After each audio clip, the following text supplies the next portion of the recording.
Стихийным считается рынок, возникший в каком-либо месте, где такая деятельность не предусмотрена и не разрешена местными органами власти, а значит незаконно. Однако товаропроизводителей кодекс не пугает, и они продолжают ежегодно реализовывать свою продукцию в тех или иных несанкционированных для торговли местах. Проблема стихийных рынков существует уже давно. Доморощенные продавцы занимаются торговлей практически везде, где есть большое скопление людей. В Сибае это улицы Заки-Валиде, Белова-Горняков, Ленина и другие. Несмотря на всевозможные запреты со стороны власти, полиции и врачей, стихийная торговля не то чтобы исчезает. С каждым годом можно заметить ее заметный прирост и развитие. Власти периодически принимают всевозможные меры по устранению таких пунктов. Однако стихийные рынки как существовали, так и продолжают существовать. Практически вся продукция, представленная в таких местах, скупается жителями благодаря своей выгодной цене. Продукция она не всегда соответствует по качеству безопасности, потому что продукция в основном она идет не обследованная, продукция идет сомнительного качества, поэтому люди, доверившись на цену, покупают вот эту продукцию и зачастую оказываются сами же обманутыми.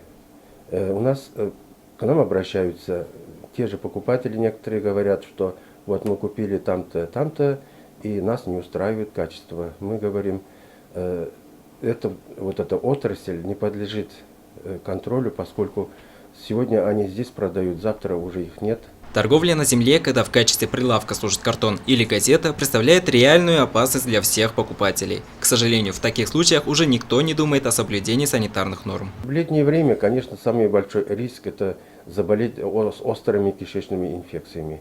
Кишечные инфекции они разные, вирусные этиологии, бактериальные этиологии, еще других микробной этиологии. Определить их практически невозможно, потому что люди заболевают, конечно, обращаются в лечебное учреждение, могут даже быть госпитализированы в таком состоянии, но поскольку мы не знаем, какую продукцию употребляли они, чаще всего это молочная продукция, масло домашнего приготовления, творог домашнего приготовления, мясные фарши, тоже какое мясо, из какого мяса прокрутили фарш, да, изготовлена продукция.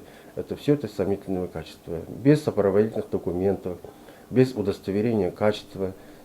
Продукция не сертифицирована, она, естественно, источник всех кишечных инфекций.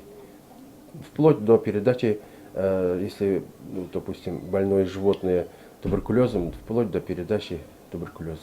Никем не проверенные продукты могут нанести огромный вред человеку. Молоко, мясо, яйца не проходят ветеринарного контроля. Зачастую в деревнях и поселках нет специалистов для проведения необходимых анализов. В погоне за дешевизной люди не задумываются о происхождении товара, о дате его изготовления и о сроке годности.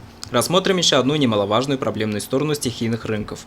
После очередного трудового дня продавцы зачастую забывают убирать за собой, и на местах их торговли стабильно можно увидеть кучу мусора. Эпидемиологи не устают предупреждать. Приобретать товар в несанкционированных местах торговли опасно для здоровья. Неважно, молоко, яйцо, мясо это или даже одежда.